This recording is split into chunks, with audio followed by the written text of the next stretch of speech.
الحمدللہ کما ینبغی لجلال وجہہ وعظیم سلطانہ والصلاة والسلام علی من بعث بالشریعۃ البیضاء محمد وعلی آلہ واصحابہ وذریتہ ومن تبعہم بإحسان الی یوم الدین وبعد۔ توحید کی فضیلت اور اس کا بیان کہ توحید عبادات کی بنیاد توحید ہے۔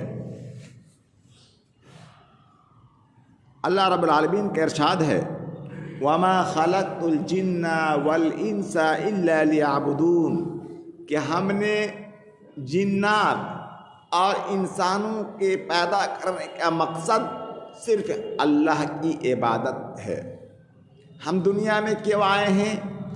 بہت زیادہ مال جمع کرنے کے لیے نہیں، وہ صرف بہت بڑا عالم بننے کے لیے نہیں، بہت بڑا نیتا بننے کے لیے نہیں، بلکہ صرف اور صرف اللہ کی عبودیت، الوہیت، اللہ کی عبادت کو ثابت کرنے کے لیے ہم دنیا میں آئے ہیں کہ اللہ نے میں نے جنوں کو اور انسان کو صرف اس لیے پیدا کیا کہ وہ میری بندگی کریں۔ اور فرمایا وَلَقَدْ بَعَثْنَا فِي كُلِّ أُمَّةٍ رَسُولًا أَنِ اعْبُدُوا اللَّهَ وَاجْتَنِبُوا الطَّاغُوتَ کہ اور ہم نے ہر امت میں رسول بھیجا کہ صرف اللہ کی بندگی کرو اور طاغوت کی بندگی سے بچو۔ اللہ رب العالمین آدم سے لے کر محمد صلی اللہ علیہ وسلم تک جتنے بھی انبیاء کرام کو بھیجے ہیں ان کا مقصد صرف یہی تھا کہ اللہ کی عبادت کو عام کی جائے اور اس کو ثابت کیا جائے کہ اللہ کی عبادت کی جائے اور طاغوت سے بچے۔ طاغوت کیا چیز ہے؟ کل ما عبد من دون اللہ فهو طاغوت، اللہ کے علاوہ کسی کی بھی جو عبادت کی جاتی ہے وہ طاغوت ہے، خواہ کوئی پیر ہو یا مورتی ہو یا اپنے نفس کیوں نہ ہو، کوئی ساتھی دوست احباب ہو، ان کی بات مان لی جائے بلا دلیل کے، طاغوت کی بات مان لی جائے، اللہ کی عبادت کو چھوڑ دی جائے، ان کی عبادت کی جائے، ان کی کہنے کو صرف مانا جائے بغیر کسی دلیل کے، تو یہ طاغوت ہے۔ اس سے بچنے کے لیے اللہ رب العالمین نے حکم دیا ہے۔ اسی طرح سے اللہ رب العالمین نے فرمایا وَقَضَىٰ رَبُّكَ أَلَّا تَعْبُدُوا إِلَّا إِيَّاهُ وَبِالْوَالِدَيْنِ إِحْسَانًا، اور اللہ تیرے رب نے فیصلہ کر دیا ہے کہ تم صرف اسی اللہ کی بندگی کرو اور والدین کے ساتھ حسن سلوک کرو، کہ صرف اللہ کی عبادت کرنی ہے اور اللہ کی عبادت کے بعد رسول کو کہنے ماننے کے بعد تیسرے درجے کا سب سے بڑا جو حق ہے نبی کا، اللہ نبی کے بعد وہ والدین کا حق ہے۔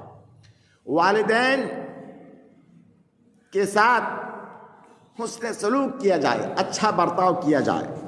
اسی طرح اللہ رب العالمین نے ارشاد فرمایا وَاعْبُدُوا اللَّهَ وَلَا تُشْرِكُوا بِهِ شَيْئًا کہ صرف اللہ کی عبادت کرو۔ عبادت کا کیا مطلب؟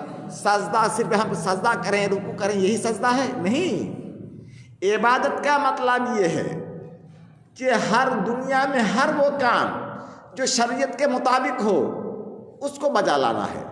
آپ تجارت کر رہے ہیں، ڈنڈی نہیں مار رہے ہیں، آپ نوکری کر رہے ہیں، دھوکہ نہیں دے رہے ہیں، آپ کوئی بھی پیشہ کر رہے ہیں اس کے اندر دھوکہ دھڑی نہیں ہے۔ اللہ کی عبادت اسی کو کہتے ہیں۔ ہم نماز سو رہے ہیں، دعا پڑھ کر سو رہے ہیں، ہم سو رہے ہیں داہنے کروٹ پہ سوئے، عبادت ہے۔ عبادت کا مطلب یہ نہیں کہ آپ نے کام سے الگ ہو کر کے مسجد میں صرف رکوع سجدہ کیا جائے، نماز پڑھی، یہ عبادت نہیں ہے صرف، بلکہ ہر وہ کام جو قرآن کے مطابق ہو، حدیث کے مطابق ہو، وہ عبادت ہے جس کو ہمیں اس کی ہمیں تحقیق کرنی ہے۔ اور تیرے رب نے فیصلہ کر دیا کہ اللہ کے علاوہ کسی کی عبادت نہ کرو اور والدین کے ساتھ اچھا سلوک کرو۔ اور فرمایا وَاعْبُدُوا اللَّهَ صرف اللہ کی عبادت کرو وَلَا تُشْرِكُوا بِهِ شَيْئًا اور اللہ کے ساتھ کسی کو شریک نہ ٹھہراؤ۔ اور ایک جگہ فرمایا قُلْ تَعَالُوا أَتْلُ مَا حَرَّمَ رَبُّكُمْ عَلَيْكُمْ أَلَّا تُشْرِكُوا بِهِ شَيْئًا کہ اے محمد صلی اللہ علیہ وسلم آپ کہہ دیجئے کہ آؤ میں تمہیں وہ چیزیں پڑھ کر سناؤں جو تمہارے رب نے تم پر حرام کی ہے، اور وہ کہ تم اس کے ساتھ کسی کو شریک نہ ٹھہراؤ۔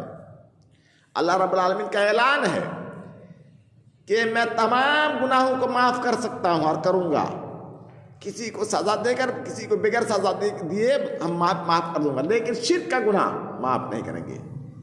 اگر کوئی شرک اکبر کر کے مر جائے اور توبہ نہیں کیا، مر گیا، تو خلود فی النار ہوگا، ہمیشہ جہنم میں جلے گا، کبھی بھی جہنم سے نہیں نکلے گا۔ اللہ رب العالمین کا اعلان ہے کہ صرف اگر شرک اکبر کوئی نہیں کیا ہے تو ہم ان کے تمام گناہوں کو معاف کر دیں گے، یا تو سزا بھگتنے کے بعد یا سزا بغیر سزا کے۔ لیکن اگر کسی نے شرک اکبر کر لیا تو اس کی خیر نہیں، اس کی کوئی چھٹکارا نہیں ہے۔ تو اس طریقے سے ہمیں چاہیے کسی ذرہ برابر بھی شرک اکبر نہ کرے، ورنہ ہمارا انجام بہت ہی برا ہوگا۔ اسی طرح عبداللہ بن مسعود رضی اللہ تعالیٰ عنہ کہتے ہیں کہ من اراد ان ينظر الى وصیت محمد صلی اللہ علیہ وسلم التي علیہ خاتمہ فلیقرأ قل تعالوا اتل ما حرم ربکم علیکم۔ اگر کوئی شخص یہ ارادہ کرے کہ محمد صلی اللہ علیہ وسلم کی وصیت کو دیکھیں اور اس کے مطابق چلیں، تو ان کو ان آیتوں کو پڑھنا چاہیے کہ اے لوگو آ جاؤ، میں تم کو بتلا رہا ہوں جو کہ تمہارے رب نے تمہارے اوپر حرام کیا ہے، کہ کسی چیز کو بھی اللہ کے ساتھ شرک نہ کرو، اور والدین کے ساتھ احسان سے کام لو، اور اپنے اولادوں کو قتل مت کرو اس کو کھلانے کے ڈر سے۔ ہم تم کو بھی روزی دیں گے، تمہاری بال بچوں کو بھی روزی دیں گے، اور فواحش اور برائی کے قریب مت جانا، جو کچھ ظاہری ہے اور جو پوشیدہ ہے، اور اس نفس کو قتل مت کرو جس کو اللہ رب العالمین نے حرام کیا مگر حق کے ساتھ۔ اور یہ تم کو وصیت کی تاکہ تم لوگ انصاف سے عقل سے کام لو، اور یتیم کے مال کے قریب مت جانا مگر جو بہترین طریقہ ہو، یہاں تک کہ یتیم بچہ بلوغت کو پہنچ جائے، اور ترازو ناپ تول کو پورا کرو انصاف کے ساتھ۔ اللہ رب العالمین کسی بھی نفس کو مکلف نہیں کرتا مگر اس کی طاقت کے مطابق، اور جب تم یہ چیز کہہ لو تو انصاف سے کام کرو، اگرچہ وہ تم کوئی رشتہ دار کیوں نہ ہو، اور اللہ کے عہد و پیمان کو پورا کرو، اور یہ تمہارا وصیت کی تاکہ تم نصیحت حاصل کرو، اور یہ اللہ کا سیدھا راستہ ہے تو اسی کی صرف اتباع کرو، اور دوسرے شیطانوں کے راستے کی پیروی نہ کرو، ورنہ تم اللہ کے راستے سے بھٹک جاؤ گے، اور یہ تمہاری وصیت ہے تاکہ تم تقوی پرہیزگاری اختیار کر سکو۔ تو اس عظیم آیتوں میں اللہ رب العالمین نے اپنے نبی کی وصیت کو فرمایا کہ ہمارے آخر نبی ان چیزوں کی وصیت کر کے گئے ہیں دنیا سے، کیا کہ تم اس کے ساتھ کسی کو شریک نہ ٹھہراؤ۔ یہ وصیت ہے، اللہ کی وصیت ہے، رسول کی وصیت ہے۔ کیا وصیت؟ کہ کسی کو بھی شریک نہ کرے اللہ کی عبادت میں۔ مثلا ہم نماز پڑھ رہے ہیں، اس کے اندر ریاکاری نہیں ہونی چاہیے، ورنہ ہم خالص عبادت کے اندر بھی شرک کا امکان موجود ہے، اس سے پرہیز کریں۔ اسی طریقے سے ماں باپ کے ساتھ حسن سلوک کریں۔ اللہ کے بعد، رسول کے بعد سب سے زیادہ حق والدین کا ہے۔ اللہ رب العالمین نے کہا کہ سب سے بڑا گناہ شرک ہے، اور شرک کے بعد اگر کوئی سب سے بڑا گناہ ہے شرک کے بعد تو ہے وہ حقوق الوالدین، والدین کی نافرمانی۔ شرک کے بعد اگر کوئی سب سے بڑا گناہ کیا ہے؟ وہ حقوق الوالدین کی نافرمانی۔ اسی طرح سے اپنے اولاد کو مفلسی کے ڈر سے قتل نہ کرو، کہ ہم تمہیں بھی رزق دیتے ہیں اور انہیں بھی رزق دیتے ہیں۔ کچھ لوگ فیملی پلاننگ کرتے ہیں، ہم 1 بچہ لیں گے، 2 بچہ لیں گے، 3 بچہ لیں گے اور نہیں لیں گے، نعوذ باللہ من ذالک۔ یہ بھی ایک بہت بڑا خطرناک کبیرہ گناہ ہے۔ ارے آپ کھلاتے ہیں، ہم کھلاتے ہیں، ہماری طاقت ہے، ہمارے بس کی بات ہے کسی کو کھلانا، وہ تو ایک ذریعہ، والدین ایک ذریعہ بنے ہوئے ہیں، بچوں کو کھلانے کے ذریعہ بنے ہوئے ہیں۔ اصل تو کھلانے روزی کا مالک اللہ ہے، اللہ کھلاتا ہے، اللہ پلاتا ہے۔ اس لیے ہمیں اللہ کی روزی اللہ دیتے ہیں، ہم اپنے عورتوں کو قتل نہ کریں، فیملی پلاننگ نہ کریں، کم سے کم بچہ نہ پیدا کریں، بلکہ تزوج الودود الولود، تم زیادہ محبت کرنے والی، زیادہ بچہ جننے والی عورتوں کو دیکھ کر شادی کرو تاکہ نسل بڑھے۔ اس لیے کہ قیامت کے دن سب سے زیادہ جو تعداد ہوگی جس امت کی، وہ امت محمدیہ ہے. سب سے بڑی تعداد امت محمدیہ کے لوگ ہوں گے، اور جنت میں جانے والے میں بھی تعداد امت محمدیہ کے لوگ زیادہ ہوں گے. 2/3 جنت میں جانے والے صرف امت محمدیہ ہوں گے، اور 1/3 میں پوری امت. سبحان اللہ العظیم.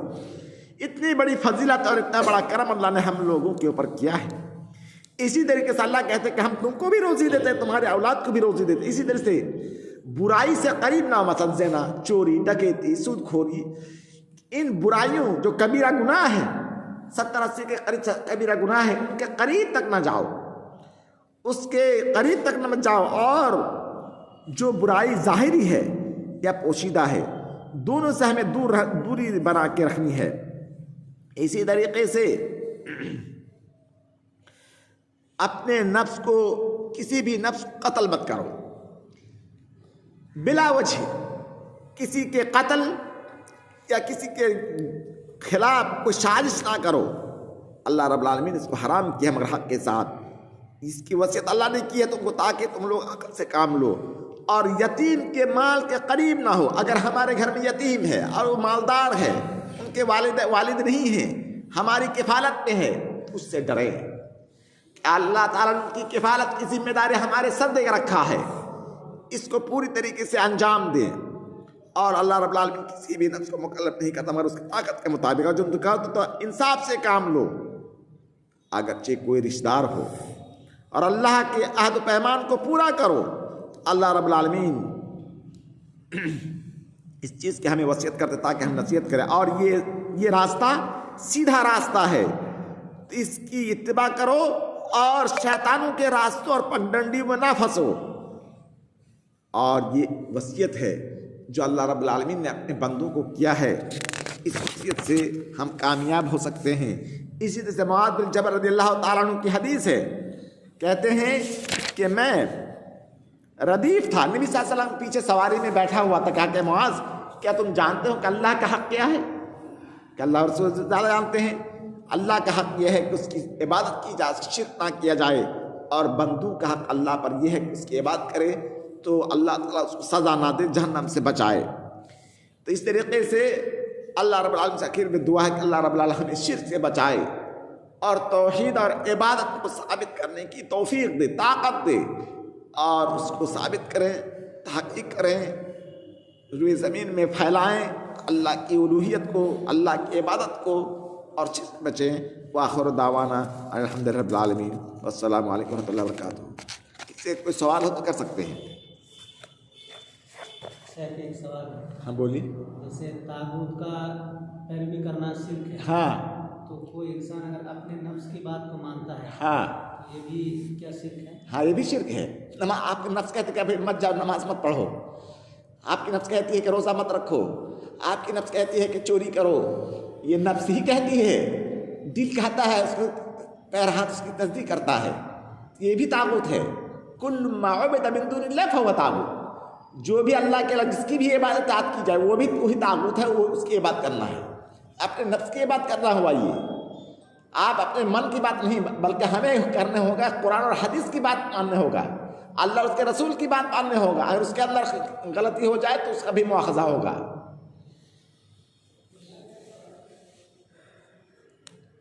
ٹھیک، اللہ حافظ.